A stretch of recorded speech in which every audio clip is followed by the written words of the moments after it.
성도 여러분 반갑습니다. 오늘도 우리 주님과 동행하는 복된 하루가 되신 줄로 믿습니다.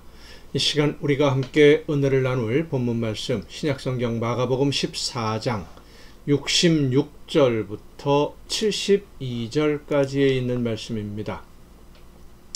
마가복음 14장 66절부터 72절까지에 있는 말씀 봉독합니다. 베드로는 아랫뜰에 있더니 대제사장의 여종 하나가 와서 베드로가 불 쬐고 있는 것을 보고 주목하여 이르되 너도 나사렛 예수와 함께 있었도다 하거늘 베드로가 부인하여 이르되 나는 네가 말하는 것이 무엇인지 알지도 못하고 깨닫지도 못하겠노라 하며 앞뜰로 나아갈새 여종이 그를 보고 곁에 서 있는 자들에게 다시 이르되 이 사람은 그 도당이라 하되 또 부인하더라. 조금 후에 곁에 서 있는 사람들이 다시 베드로에게 말하되 너도 갈릴리 사람이니 참으로 그 도당이니라. 그러나 베드로가 저주하며 맹세하되 나는 너희가 말하는 이 사람을 알지 못하노라 하니 닭이 곧 두 번째 울더라. 이에 베드로가 예수께서 자기에게 하신 말씀 곧 닭이 두 번 울기 전에 네가 세 번 나를 부인하리라 하심이 기억되어 그 일을 생각하고 울었더라. 아멘.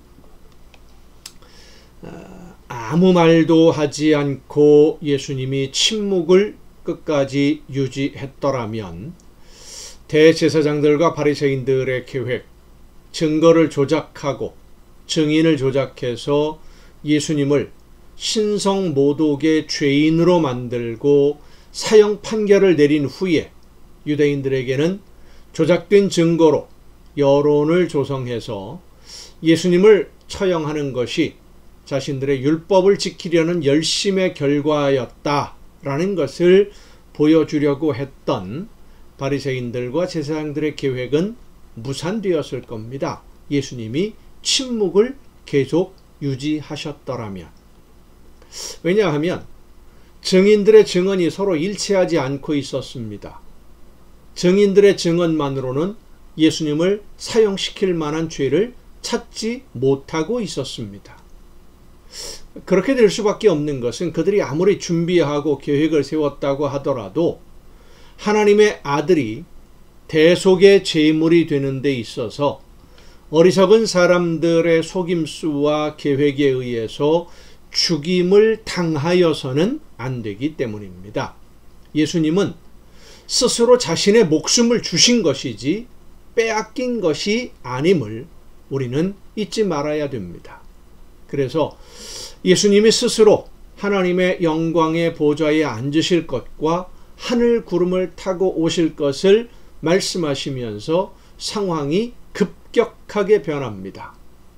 예수님을 처형하는 것에 대해서 신중한 태도를 취하던 사람들조차 당장에 사형에 처해야 된다, 처형해야 된다라고 주장할 정도로 누구도 반대하는 사람이 없죠. 예수님이 곧 하나님이라고 스스로 선포하셨으니까. 그 정도로 예수님에 대한 반감과 증오심이 팽배해지고 예수님을 처형하는 것에 대해서 이의를 제기하는 사람, 좀 더 신중해야 된다라는 말조차도 꺼내지 못하는 그런 살벌한 분위기, 그렇게 분위기가 순식간에 변해갈 때 그러니까 예수님이 스스로 죽음으로 가는 길을 걸으신 것이지요. 그때 그 재판이 진행되는 과정을 지켜보고 있던 베드로에게 한 여종이 질문을 던진 겁니다. 당신도 저 사람과 함께 다니던 사람이 아니냐? 험악해지는 분위기에 두려워하던 베드로는 그 질문에 자기도 모르는 사이에 아니다. 나는 저 사람 모른다. 네가 말하는 게 무슨 뜻인지 모르겠다. 부인을 합니다. 만약에 지금 이런 질문을 받게 되면 내가 뭐라고 대답을 할까? 이런 생각을 하고 계획하고 그 자리에 베드로가 있었던 것이 아닙니다.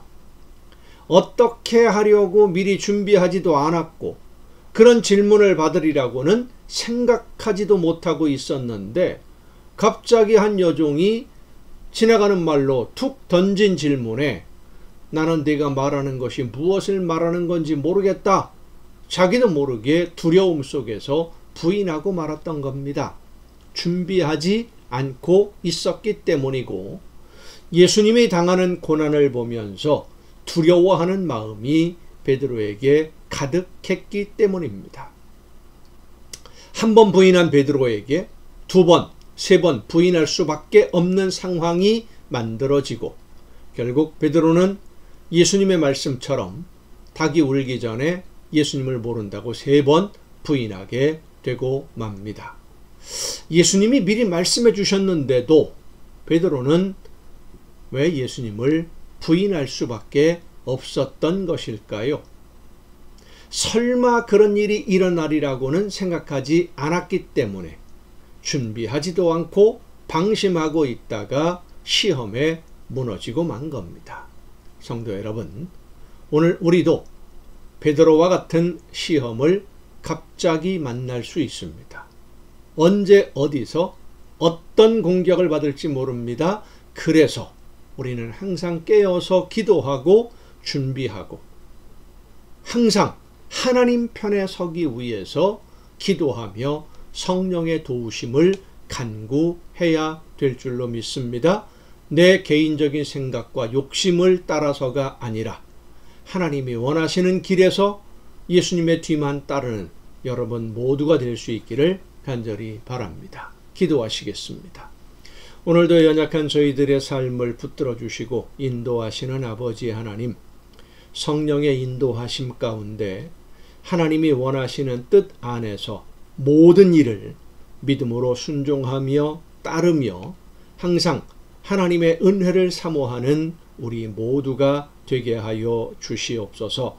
세상 일에 한눈 팔다가 나도 모르는 사이에 시험에 무너지고 넘어지고 쓰러져 버리는 안타까운 일이 발생하지 아니하도록 늘 깨어서 기도하며 성령의 인도하심을 따라 순종의 걸음을 걷는 우리 모두가 되게 하여 주시옵소서.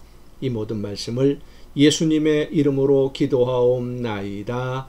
아멘. 여러분 오늘도 수고 많으셨습니다. 내일 또 정한 이 시간에 가정 예배를 통해서 여러분 모두 함께 다 같이 만날 수 있기를 바랍니다. 내일 뵙겠습니다.